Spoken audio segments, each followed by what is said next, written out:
Hello guys, welcome to the 12th tutorial in our Pandas course. Here we're going to cover series comparisons and iteration, and we're going to learn a couple tips and tricks that will allow us to compare elements across series and iterate through them. For starters, we're going to be comparing entire series. This will be creating two separate series and seeing how all of the elements compare across them. Then we can learn how to compare individual series elements, and finally how to iterate through series, and a couple of tips and tricks there. So let's head on over to Google Colab. Alright, so last time we left off in section number 11 by talking about series operations. So you can see all your notes there. As long as you're good to go, we can get started with a new cell. So we'll create a new cell down there. Make sure again that you have access to these imports. I think my runtime started up again, so I had to rerun that cell. Otherwise, let's get going. So the first thing we're going to do is just create a couple series. I think I'm just going to be using numbers in this series, but there's also no reason why you can't compare true or false values or objects or floats for that matter. So we'll just create a series 1, and it's just going to be a Pandas series. Yeah, okay. Just do maybe 1, 2, 3, 4, 5, something like that. We'll also do an np.nan, just so that we can see how that value is going to compare to others. And we'll also create series 2. I think I'm probably going to use the numbers 1 through 5 again, but I'm just going to mix them up randomly. So we'll do 1 and 3. There we go. And you know what? We'll throw in the np.nan there, and then there we go. Okay, so 6 elements in each of them. We've got 1 through 5 np.nan, and here we've got 1 through 5 but mixed up, and the nan's in there as well. Okay, so let's say that we want to compare all elements across these series. So we have these two series, we know that they're the same length, so there'll be no issues with the kind of comparisons there, but we want to see for each of the elements how it's going to match up against an element that is in the same index in another series. Well, that's actually no more difficult than using our comparison operators. So we can use greater than or equal to, less than or equal to, is equal to, and is not equal to. So just like we would with regular Python. So let's say I wanted to create a result. I'm just going to call this comp for short because it's comparison. And this is just going to be maybe series 1 greater than series 2. Okay, and then we're just going to print out the results of comp at the very end there. So we can go ahead and run the cell. Okay, so what this will do is it will return us, as you can see, a Pandas series. The data type is Boolean because, again, a comparison like this will always yield a true or false result. Okay, that is assuming, of course, it is a valid comparison, otherwise it will throw an error.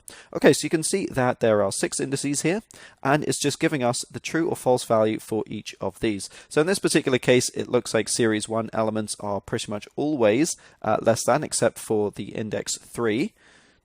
Also important to note that a 5 does not count as being greater than a not a number, okay? So you might think it would be, but it's actually not the case there. Likewise, a not a number is not going to be greater than 3 either. Just because it's kind of hard to compare not a number to a number and say it's greater than or less than, it doesn't really make too much sense. That's not a valid comparison. Okay, so likewise, we can definitely use any of the other operators and retrieve the results there.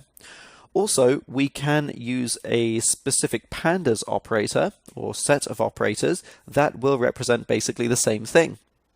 So let's say I want to do comparison. This time I'm testing for equality across the series. So we're going to do series _1 dot, and then instead of equals, which is fine, I'm actually going to do dot equals like this, dot eq, and then I'm going to put in the other series there. So in this case, it'll just be series 2. Okay, and then I can print out the comparison.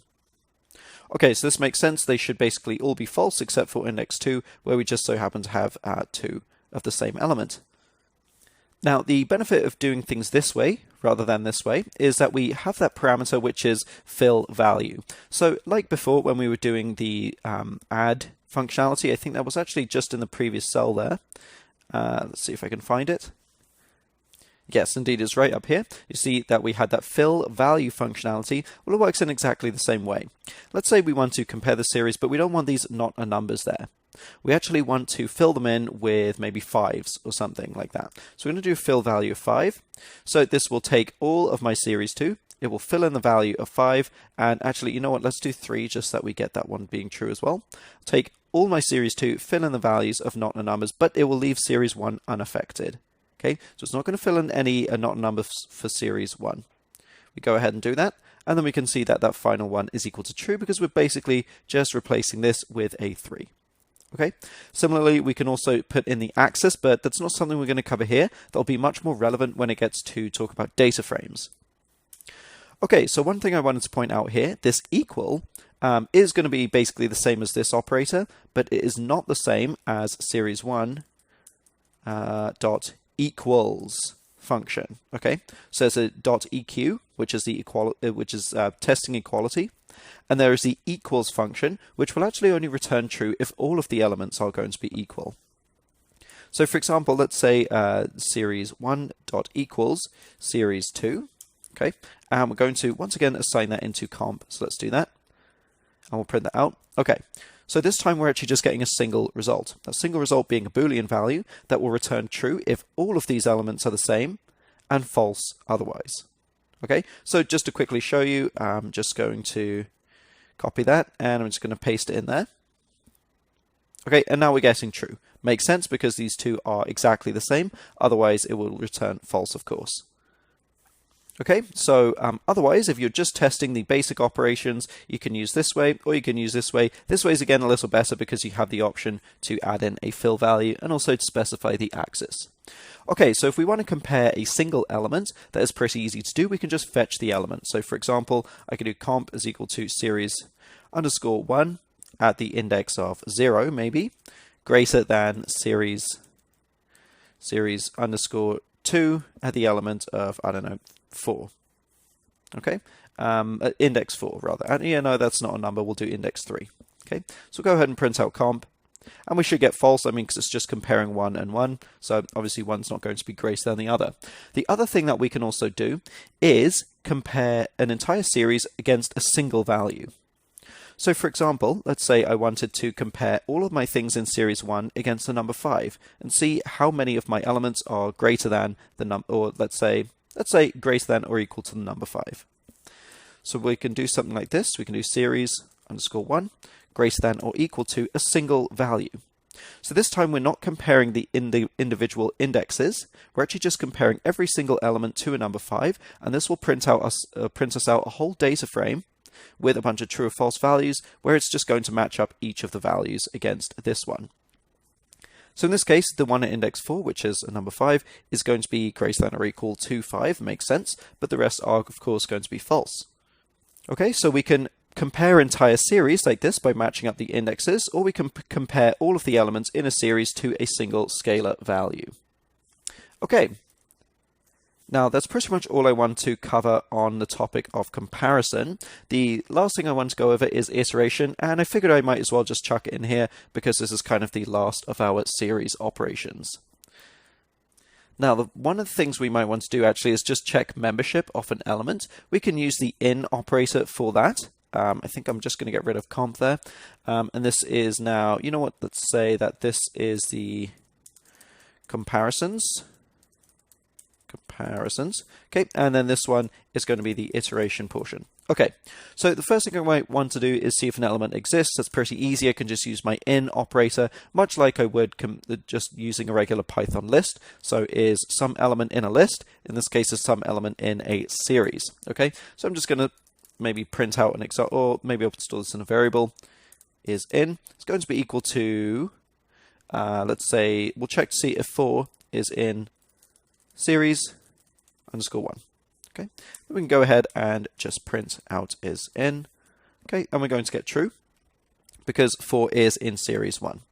Now, similarly, we can use this to iterate through a series. Okay, now there's actually two ways we can do this. We can iterate through a series to just get the key value pairs. Okay, or we can iterate through a series to get just the values, much like we can with a dictionary. So let's say we wanted to get the whole key value pairs. Okay, so we could do something like for key value in our series underscore 1 dot items. We are just going to print out our key, okay, and then we're also going to print out the value. So we'll just do these on separate lines. Okay, let's go ahead and we'll just run that. As you can see, this prints out the index, or the key, whatever we've labeled it. In this case, we haven't actually assigned specific labels, so we'll just use the positional index as the labels, okay, and then the corresponding value as well. Okay, so this is pretty much just a standard dictionary method. It's just going to be a way to access the key and the value, basically each tuple within a series pair. Okay, the next up, if we just want the values, we can actually just use a basic for loop. So I'm just going to comment this out so we don't get code rerunning. So we'll just say for value in series, this will just print out the values. We're just going to print out whatever values we find at each index. Okay, oh, and actually it should be series 1 or series 2, doesn't really matter. Okay, good stuff. So this is now just printing out the values. Again, these are the individual values rather than a series or a tuple or anything like that. Okay, so it's actually all we wanted to cover here. Just wanted to show you a couple things that we can do when we're iterating through stuff. We can get the entire series, which will be the key value pairs, or we can print out just the values by just iterating through the series like that. Other than that, in this section, we covered comparisons and iterations. We saw that we could compare series using our basic comparison operators, or the functions equal. We can also do less than or equal to, greater than or equal to, etc. I'll provide all the abbreviations there. We can also compare series to an entire a scalar value. Okay, or we can use the equals operator to see if every element is equal to the other. We can check to see membership with the in operator, and we can iterate through things in a couple different ways. Okay, so that's it for now. This is actually the last of the series sections. In the next one, we'll be starting on data frames. So stay tuned for that. Thanks for watching. See you guys in the next one.